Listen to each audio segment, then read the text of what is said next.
Vamos lá. Vamos abrir a palavra do Senhor, irmãos? Eu gostaria que você pegasse a sua Bíblia e abrisse comigo no Salmo de número 1. Salmo de número 1. Salmo de número 1.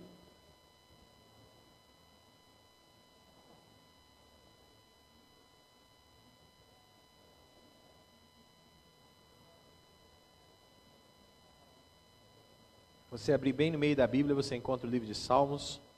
Aí depois você localiza o primeiro, tá? Salmo de número 1. Bem-aventurado o homem que não anda segundo o conselho dos ímpios, nem se detém no caminho dos pecadores, nem se assenta na roda dos escarnecedores. Antes, tem o seu prazer na lei do Senhor, e na sua lei medita de dia e de noite. Será como a árvore plantada junto a ribeiros de águas, o qual dá o seu fruto na estação própria, e cujas folhas não caem. Tudo o que fizer prosperará. Os ímpios não são assim, são como a moinha que o vento espalha. Pelo que os ímpios não subsistirão no juízo, nem os pecadores na congregação dos justos, pois o Senhor conhece o caminho dos justos, mas o caminho dos ímpios perecerá. Amém? Vamos orar? Pai, a tua palavra, e nós estamos abertos e prontos para ouvir aquilo que o Senhor tem para nos dizer. Fala conosco nessa noite, que o teu Espírito Santo tome conta dos nossos ouvidos e do nosso coração. Tudo aquilo que a gente ouvir, Senhor, possa de fato descer ao nosso coração e encontrar no nosso coração uma terra fértil para a semente da tua palavra, e que ela possa frutificar, possa crescer e produzir, Senhor, para a glória do teu nome. Nós oramos em nome de Jesus. Amém. Amém? Então, essa semana, irmãos, nós vamos começar nossa campanha de oração, 12 dias de oração para 12 meses de bênção. E eu queria que você desse uma olhadinha nesse banner que está aqui. Nessa semana a gente está providenciando um banner, vai ficar aqui na frente desse quadro verde aqui, um banner bem grandão, que vai ser esse nosso lema do ano. 2014, o ano da Copa. A gente tem a Copa do Mundo aí, né? Só que para nós a Copa tem outro significado. Qual é? Primeiro, a letra C, que significa crescer. Depois, a letra O, que significa obedecer. A letra P, que significa perseverar. E a letra A, que significa amar. Então, nós dividimos o ano nas 4 estações: verão, outono, inverno e primavera. E nas 4 estações, nós vamos estar falando sobre esses temas. Então, nos 4 primeiros meses do ano, a gente vai falar sobre, nos 3 primeiros meses do ano, a gente vai falar sobre crescimento. Crescimento em todas as áreas. Crescimento na vida espiritual, crescimento na vida financeira, crescimento das células, crescimento em todas as áreas da nossa vida. Depois, nós vamos falar sobre obediência. Vamos falar sobre como a gente deve obedecer a Deus em todas as esferas da nossa vida também. Né? Como a gente faz para obedecer ao Senhor, como a gente faz para obedecer a sua palavra, como a gente caminhar em obediência. Depois, lá no inverno, nós vamos falar sobre perseverar. Questão de nós perseverarmos em Deus, estar buscando no tempo difícil, no inverno das nossas vidas, como a gente deve perseverar no Senhor. E finalmente, amar, que vai ser a primavera. E a gente vai estar acreditando, né, que tudo aquilo que a gente aprendeu antes, a gente vai estar colocando em prática na vivência do amor entre nós e também com as pessoas de fora. Amém? Então, 2014 para a nossa igreja é o ano da Copa, certo? Aí se alguém perguntar, mas por que ano da Copa? Fala, porque nós vamos crescer, nós vamos obedecer, nós vamos perseverar e nós vamos amar nesse ano tudo que o Senhor falou para nós. Amém? E ali está o lema da igreja: todo mundo discipulado, todo discípulo, um líder compromissado. Amém? Espero que você tenha gostado desse banner. Ali no centro do campo está a nossa igreja, né? A arquibancada está cheia de gente. olhando se a gente vai cumprir aquilo que o Senhor determinou para a gente, né? Ou tem uma palavra profética também, a gente está pregando para aquelas multidões todas que estão ali em volta, né? O estádio aqui de Pirapó vai ser pequeno para comportar a multidão que o Senhor vai mandar para a sua vida, para a sua célula, para a nossa igreja. Amém? Glória a Deus. Para que isso aconteça, para que todas essas bênçãos cheguem na nossa vida, nós vamos começar a campanha de oração, são esses 12 dias de oração para 12 meses de bênção. E eu quero incentivá-lo, nessa última mensagem do ano, sobre o Salmo 1.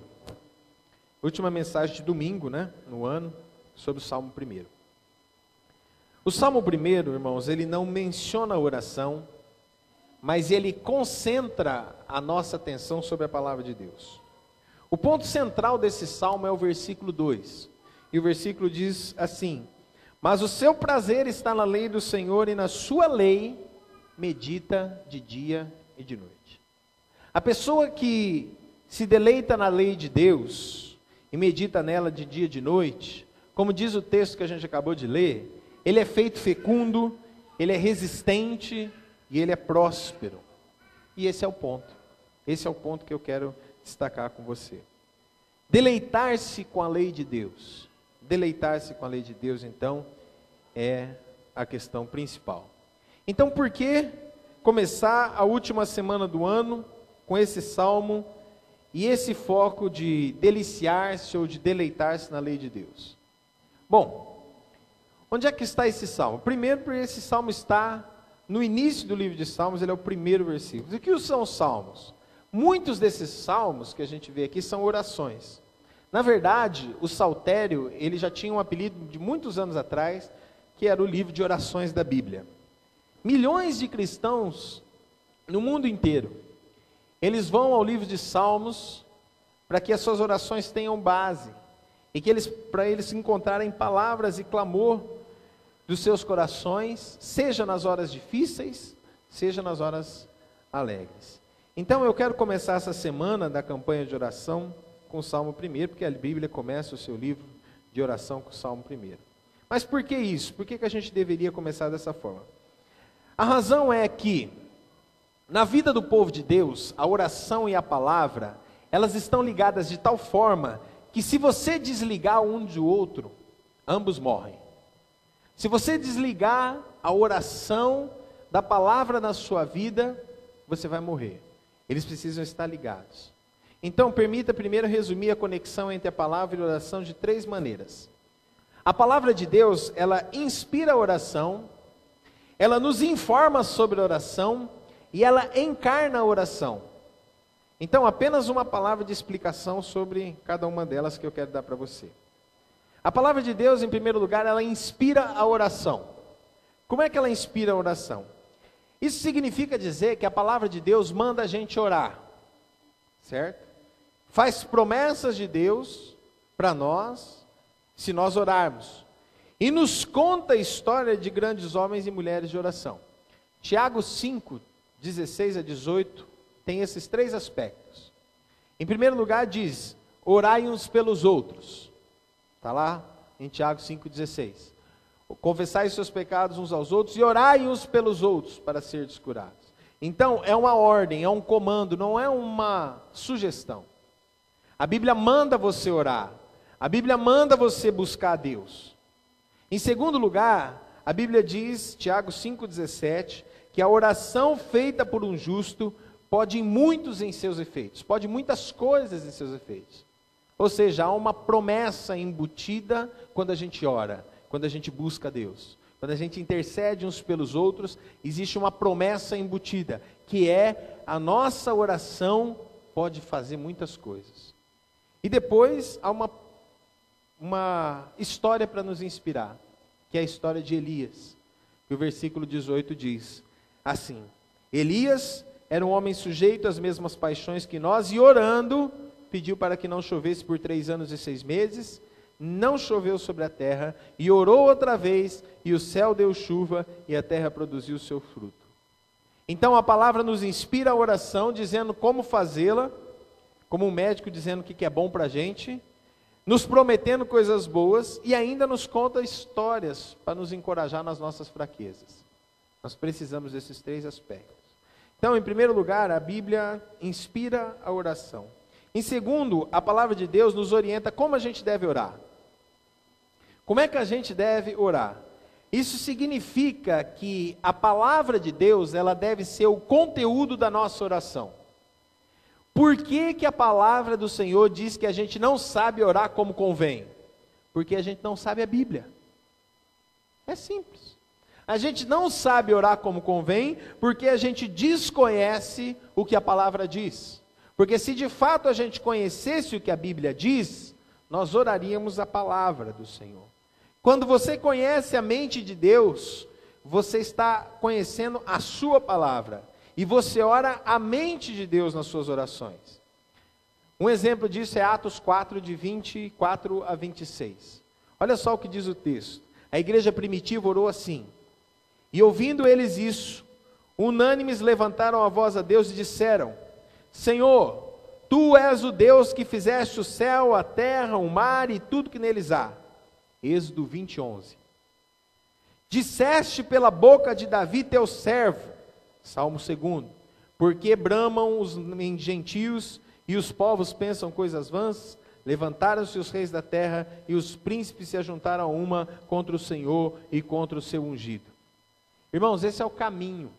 Esse é o caminho que os santos usaram ao decorrer da história. Se nós queremos ter êxito na oração, nós temos que orar o que diz a palavra do Senhor. Como é que o Senhor pode encher os seus filhos com grandes promessas na sua palavra? Quando a gente aprende a orar a palavra. E a Bíblia orienta a oração. Terceiro lugar, a Bíblia encarna a oração. O que significa isso? A oração, ela toma corpo com a palavra. Significa que as nossas orações muitas vezes são invisíveis, são ocultas na alma, são ocultas no nosso quarto e muitas vezes ocultas até na igreja. Ninguém sabe o que a gente está orando, mas o seu efeito qual é? É um céu aberto sobre nós, é um céu aberto na vida das pessoas que nós estamos intercedendo e também é um céu aberto até das nações que nós intercedemos. Eu quero lembrar você que todo ano a gente tem feito aqui na igreja um domingo chamado Domingo da Igreja Perseguida, que nós temos orado pelas nações que são perseguidas por causa do Evangelho. E eu quero dizer, meu irmão, que a sua oração tem chegado ao céu, tem tocado o coração de Deus, e por causa da sua oração, muitas vidas têm sido poupadas, têm sido salvas. Muitas vidas. Ah, pastor, como é que a gente sabe disso? A gente não sabe, a gente vai saber no céu, mas pode ter certeza que o seu galardão está contando com essa pedrinha. Pode ter certeza absoluta disso. Como é que isso acontece? Deus geralmente avança os seus propósitos na evangelização do mundo, na transformação pessoal das pessoas e na modificação de uma cultura por encontros diretos com a verdade da sua palavra. A palavra, ela encarna as nossas orações. As orações em vigor por meio da verdade, trabalhando nos ouvidos, nas mentes e no coração das pessoas. As pessoas não vão apenas acreditar em Jesus porque você ora por eles. Presta bem atenção. As pessoas não vão acreditar em Jesus só porque você ora por eles. Elas precisam ouvir de Jesus. Olha aí, a palavra se encarnando, a oração se encarnando. E aí diz o texto, Romanos 10, 14. Como crerão naquele em que não ouviram falar? E como ouvirão se não há quem pregue? 2 Tessalonicenses 3:1. Rogai por nós para que a palavra se propague e seja glorificada, como também fez com você. O que significa isso? Que a oração, ela fortalece a ação, a palavra encarna a oração. Santos não vão se tornar santos porque alguém ora para que eles sejam. Eles precisam ver a verdade. O que diz a palavra? João 17, 17. Santifica-os na verdade, a tua palavra é a verdade. Injustiça, ganância, desonestidade, imoralidade sexual, não vão orar só porque nós oramos por isso, não vão mudar só porque nós oramos por isso.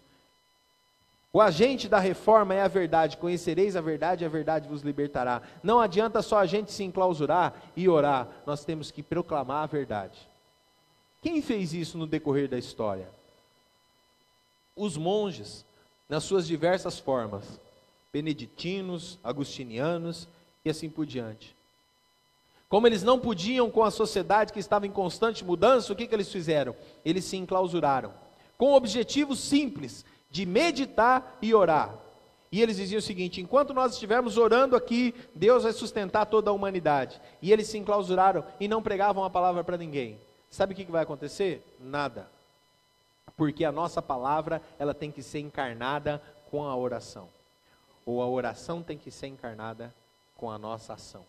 Amém? Não adianta só orar. Eu tenho que tomar posse, eu tenho que ir adiante, eu tenho que proclamar, eu tenho que falar. Eu tenho que pregar. Isso é suficiente para explicar porque a gente começa a semana de oração com um texto sobre a palavra. A palavra inspira, orienta e encarna a oração, elas andam juntas porque a palavra e o Espírito andam juntas. Palavra sem o Espírito é intelectualismo. Espírito sem a palavra é emocionalismo na melhor das hipóteses. E na pior, sincretismo. Como a gente vê em tantas igrejas evangélicas espalhadas por aí. A palavra e o Espírito são mantidos juntos quando nós dependemos do Espírito. Em toda a interação com a palavra e que expressam a nossa dependência em oração. É buscar a palavra para a gente orar aquilo que está no coração de Deus. Agora vamos considerar o Salmo primeiro e se concentrar em deliciar-se com a meditação da palavra. Primeiro, vamos pensar sobre a bênção de meditar na palavra dia e noite. O Salmo começa assim: bem-aventurado o homem, bem-aventurado aquele, aquela. Então você está desenhando na sua mente: eu quero ter bênção na minha vida. Eu quero que a minha vida seja uma bênção. E a palavra bem-aventurado significa feliz no sentido da raiz da felicidade, que está enraizada na moral, na mentalidade e na física, em 3 aspectos da nossa vida. Então, é ser cheio de felicidade enraizada no bem-estar moral, no bem-estar mental e no bem-estar físico. Agora, quem é essa pessoa feliz? Diz a Bíblia que é aquele que não fez alguma coisa e aquele que fez alguma coisa. A pessoa feliz, segundo o texto que a gente leu, é aquele que não anda no conselho dos ímpios, não se detém no caminho dos pecadores, é aquele que não se assenta na roda dos escarnecedores. E o que essa pessoa feliz faz?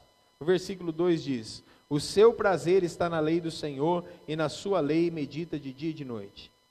Em vez de encontrar seus prazeres nas palavras, em vez de encontrar seus prazeres nas maneiras, ou no companheirismo dos ímpios, aquele que é verdadeiramente feliz, ele encontra o seu prazer em meditar sobre a palavra de Deus e nos caminhos de Deus. Aqui, lei, Torá, instrução, são as palavras de Deus, são os caminhos de Deus, os ensinamentos de Deus. Então é aquela pessoa que medita sobre os caminhos de Deus, sobre os ensinamentos de Deus.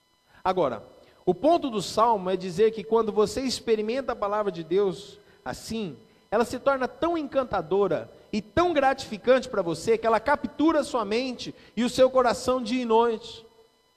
Quando você encontra prazer na lei do Senhor, a sua mente está capturada pela presença de Deus, pela palavra de Deus. E o efeito colateral é levá-lo longe do conselho dos ímpios, longe do caminho do mundo, e te faz andar nos caminhos de Deus. Quando você experimenta a palavra dessa forma, você é abençoado, você é feliz. Em seguida, no versículo 3, ele nos dá 3 instruções do que é felicidade. O primeiro é que a pessoa que se deleita na palavra de Deus e medita nela dia e noite, será como uma árvore plantada junto a ribeiros de águas que dá o seu fruto no seu devido tempo. A segunda é que a pessoa que se deleita na palavra e medita dela de dia e noite, ele é como uma árvore cuja folha não cai ou não murcha. E terceiro, é a pessoa que vai prosperar em tudo que ela faz. E eu quero pensar em cada um deles nesse momento com você. Primeira coisa é a frutificação, ser frutífero. Diga para a pessoa que está ao seu lado assim: você vai ser frutífero em nome de Jesus. Amém? Você se deliciar com a palavra de Deus e meditar nela dia e noite, a palavra diz que você vai ser frutífero. Agora, o que é ser uma pessoa frutífera? Você conhece as pessoas frutíferas. É maravilhoso estar perto dessas pessoas frutíferas. Você vai ser alimentado por essas pessoas. Você vai embora reforçado. Você vai acabar com o seu gosto pelas coisas espirituais despertado. Essas pessoas que são frutíferas, a boca delas é uma fonte de vida. As palavras dessas pessoas são cura, são incentivos, são profundas, são esclarecedoras. Estar perto delas é como você participar de um banquete.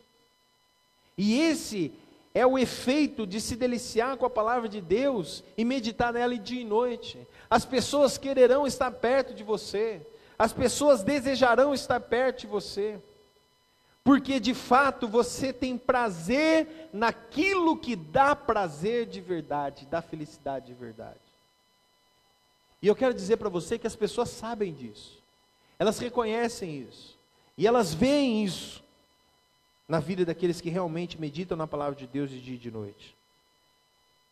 Você vai render os frutos no devido tempo.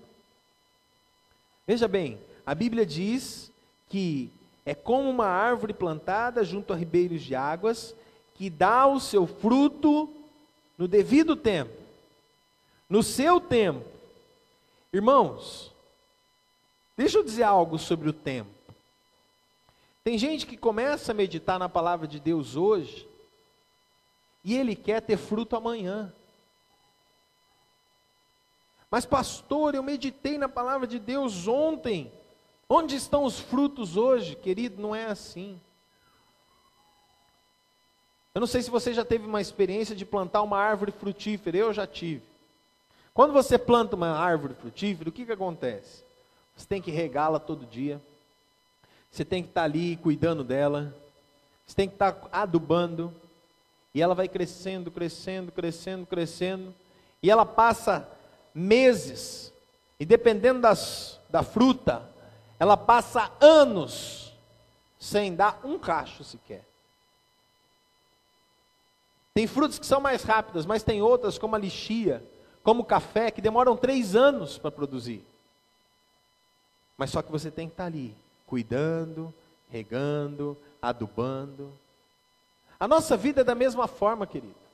Se você quer ser abençoado, como diz a palavra, ser feliz como diz a palavra, você tem que meditar na lei do Senhor dia e noite, e não parar de meditar na lei do Senhor dia e noite, até que os frutos apareçam na sua vida. E quando aparecerem na sua vida, você vai continuar meditando na palavra do Senhor dia e noite, porque você sabe de onde que vieram os frutos.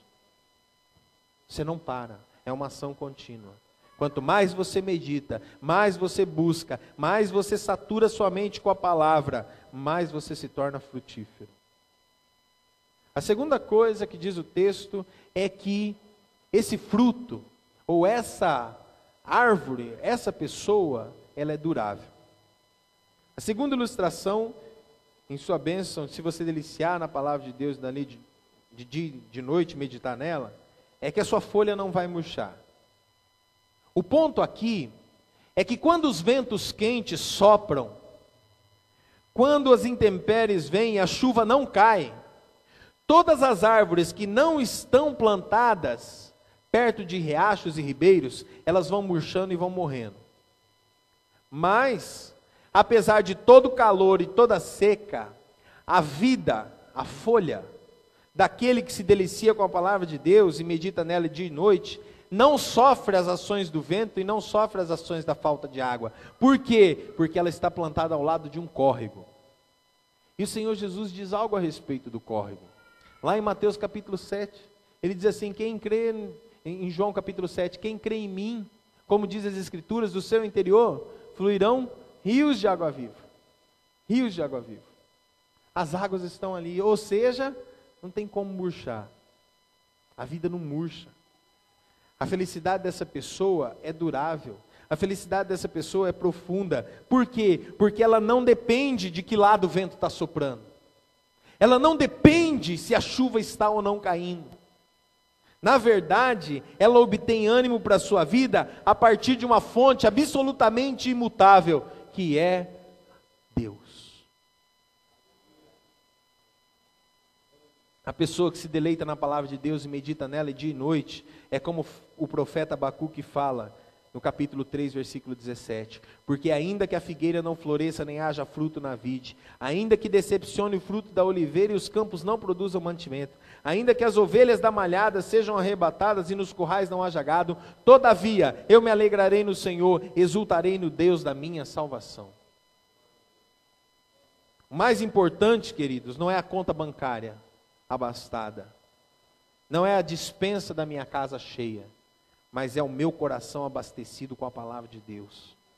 Você vai ser frutífero, você vai prosperar, você vai crescer, não buscando as mesmas coisas que o mundo busca, mas você vai ser frutífero por se deliciar na palavra de Deus e meditar nela dia e noite. Em terceiro e último lugar, a Bíblia fala sobre prosperidade. O versículo 3 diz assim: e tudo que ele faz, prospera. Será que é sério isso? Sério essa questão da prosperidade? O que isso significa? Significa que se você deliciar-se com a palavra de Deus, e meditar bastante, sua empresa vai ter um grande lucro, sua saúde vai ser sempre boa, nunca haverá escassez de alimentos, não vai ter acidente de carro, não vai ter violência contra a sua vida e contra a sua casa. Será que é isso que a Bíblia diz? Existem algumas razões para acreditar que tal pessoa terá alguma dessas bênçãos. Sim. Por exemplo, quando você se deliciar com a palavra de Deus, em vez de andar no conselho dos ímpios e estar no caminho dos pecadores, você está fazendo o tipo de coisa que Deus aprova, e é bem provável que Ele abençoe o que Ele aprova.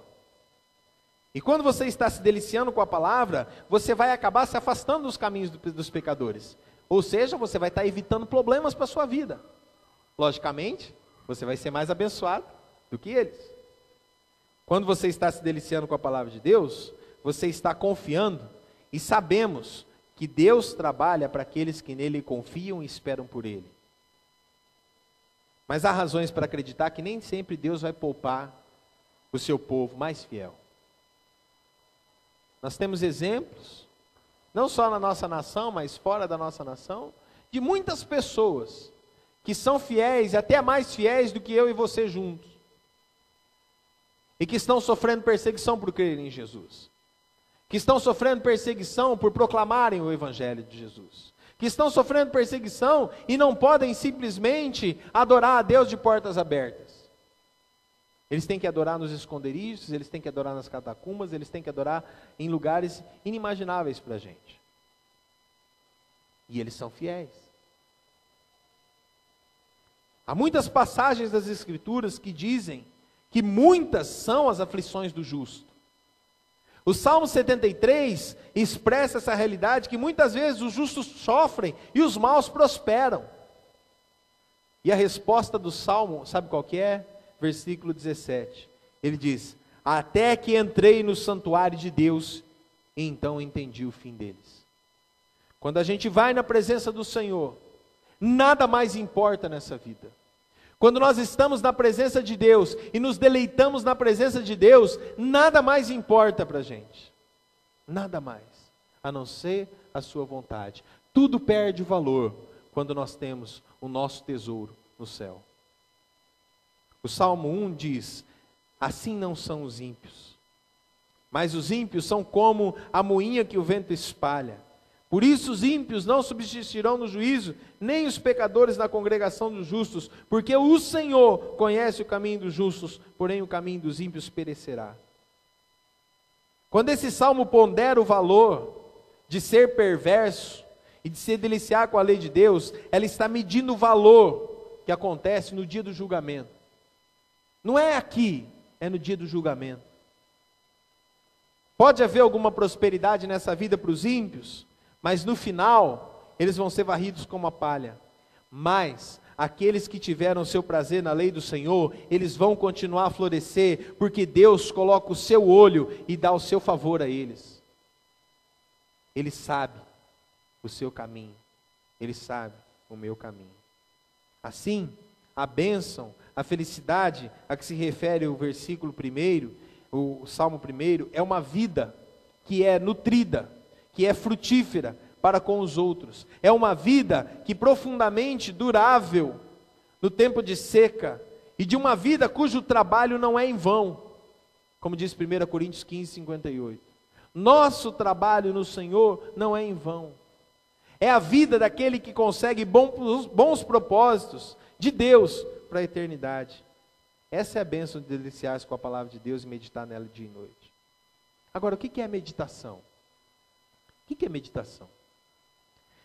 Meditação em hebraico significa basicamente falar ou murmurar. Murmurar não no sentido negativo, mas murmurar no sentido positivo. Ou seja, eu estou murmurando para mim mesmo sem que ninguém ouça. Quando isso é feito, no coração é chamado contemplação ou meditação. O que significa? Meditar na palavra de Deus dia e noite significa eu falar para mim mesmo a palavra de Deus. Eu repetir para mim mesmo a palavra de Deus, para que eu possa falar com os outros sobre a palavra de Deus. Para que a palavra de Deus ela esteja penetrando cada centímetro quadrado da minha vida e esteja penetrando cada célula do meu corpo, para que a palavra de Deus ela esteja tão embrenhada em mim que quando eu chegar perto das pessoas, tudo que saia da minha boca seja a palavra de Deus. Dizia de Charles Finney que ele era tão cheio da palavra de Deus, mas tão cheio da palavra de Deus, que se cortassem uma veia dos seus braços, sairia versículos bíblicos. Meditar na palavra de Deus significa eu falar para mim mesmo, até que eu esteja tão encharcado dela, que tudo que saia da minha boca seja a sua própria palavra. Aqui é onde eu imploro que você se envolva em ler e memorizar a Bíblia. Nós somos a geração que mais tem acesso à palavra de Deus. Mais tem acesso. Eu estive procurando essa tradução da Bíblia hoje em casa e passei as mãos em pelo menos 10 Bíblias. Em pelo menos 10. Eu falei assim, não é essa, não é essa, não é essa, não é essa, não é essa, não é essa a tradução que eu quero, não é essa, não é essa. Até que eu fui lá no quarto onde eu guardo meus livros, eu falei, deixa eu procurar se está aqui, aí achei a tradução que eu queria. Passei a mão em pelo menos 10 Bíblias. Nós somos a geração que mais tem acesso às Escrituras. Seja ela escrita como você tem nas mãos, em papel, seja ela digital. Nós somos a geração que mais tem acesso às Escrituras. Contudo, somos uma das gerações que menos conhece as Escrituras. Por quê? Porque a gente não gasta tempo lendo. Você já se perguntou o que é estar constantemente em comunhão com Deus? Ele fala assim para você que você tem que estar em comunhão com Deus o tempo todo. Você fala assim, mas o que é isso?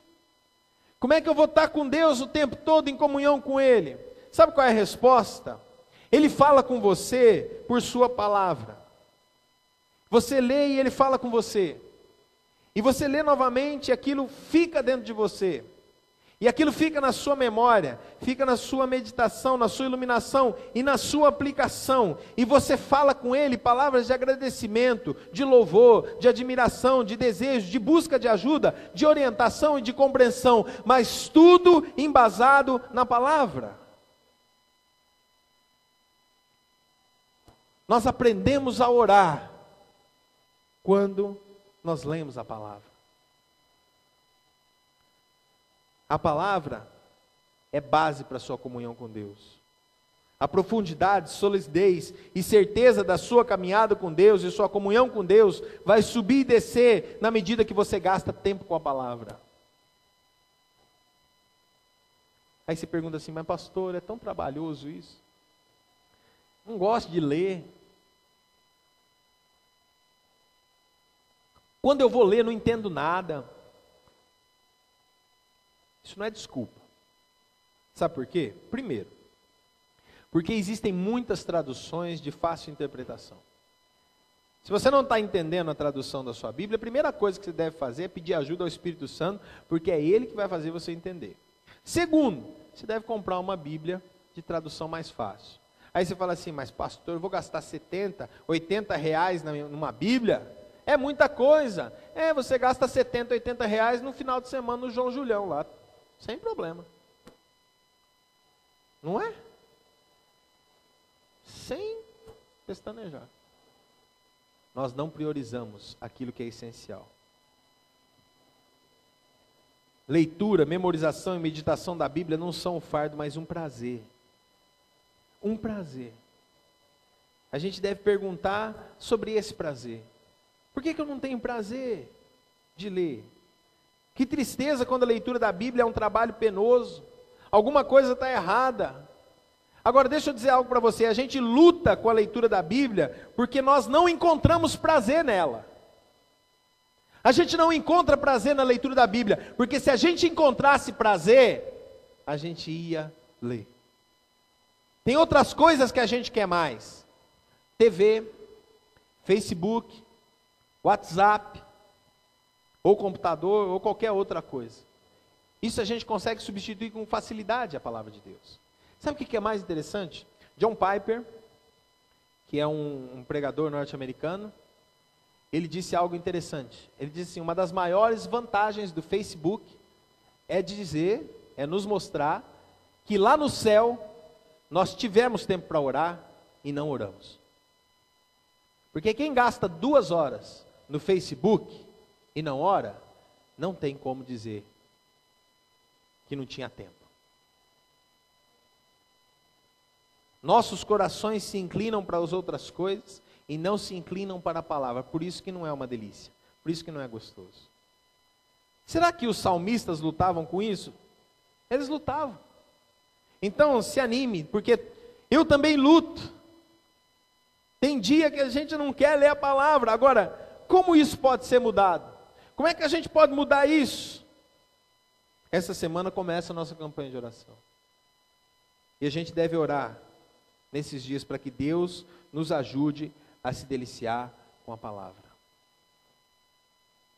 Nós não devemos ser conhecidos pelo barulho que a gente faz. A gente não deve ser conhecido pelo tanto de dinheiro que a gente tem. A gente não deve ser conhecido pelas roupas que a gente usa. A gente deve ser conhecido como o povo da palavra de Deus. Aqueles que guardam a palavra, que oram a palavra, que buscam a palavra e estão andando segundo a palavra.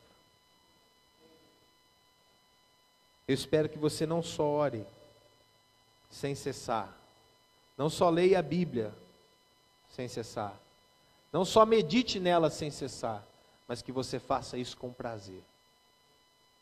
Que tenha prazer na sua alma, na lei do Senhor.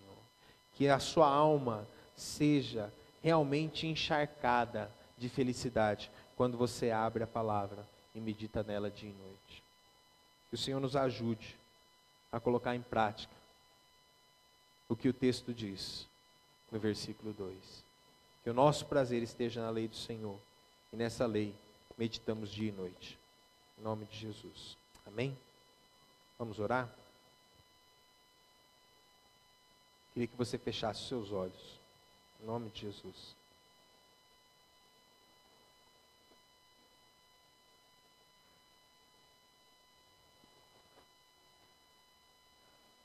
Se Deus colocasse uma régua hoje na sua vida, que pudesse medir o nível que você está de paixão por Ele e pela sua palavra, qual seria esse nível? Uma escala de 1 a 10, avalie você mesmo. Avalie você mesmo. Que nível você está de paixão por Deus e por sua palavra? Qual é o nível que você está?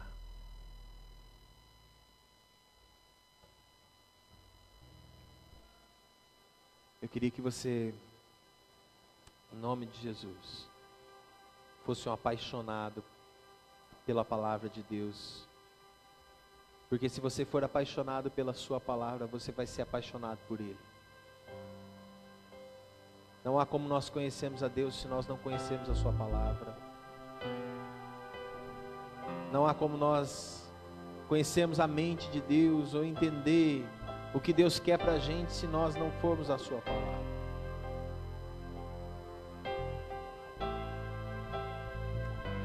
Eu queria orar nessa hora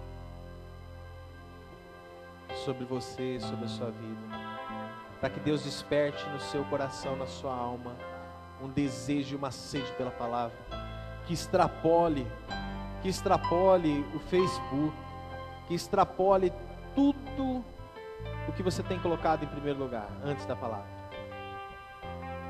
Não significa que você não vai mais acessar, não é isso que eu estou dizendo, por favor não confunda minhas palavras. O que eu estou dizendo é que a sua sede e fome por Deus tem que extrapolar a sua sede e fome por outras coisas.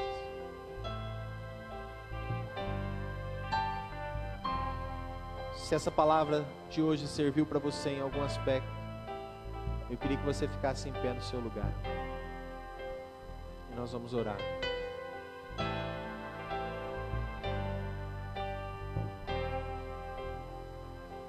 Coloque a mão sobre o teu coração.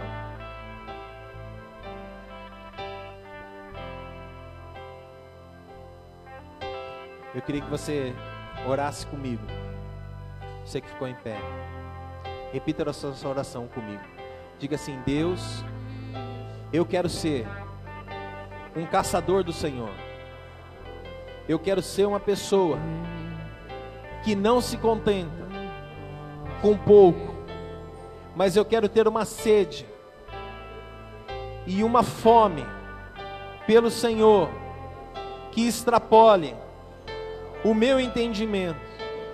Eu quero te buscar acima de todas as coisas na minha vida, porque eu sei que quando eu fizer isso, eu vou me deleitar no Senhor e eu vou encontrar a verdadeira felicidade.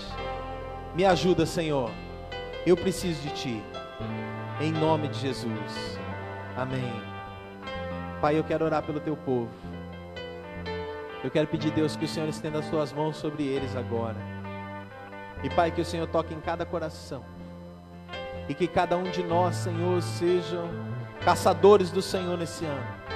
Que nós vamos atrás da Tua palavra, Senhor, e encontramos tesouros maravilhosos na Tua palavra. E não, Senhor, não somente isso, mas que a Tua palavra nos encharque de tal maneira que ao abrir da nossa boca, Senhor, nós começamos a falar da Tua palavra, e que cada pessoa que nós encontrarmos nesse ano que vai se iniciar, sejam tocados, Senhor, pela Tua presença através da nossa vida. Nós queremos, Senhor, ser caçadores do Senhor nesse ano. Queremos Te buscar em espírito e em verdade, porque nós sabemos, Deus, o que nos aguarda. Nós sabemos, Deus, as promessas do Senhor sobre nós. Nós sabemos, Senhor, que o Senhor está nos preparando para uma grande colheita que há de acontecer nessa cidade.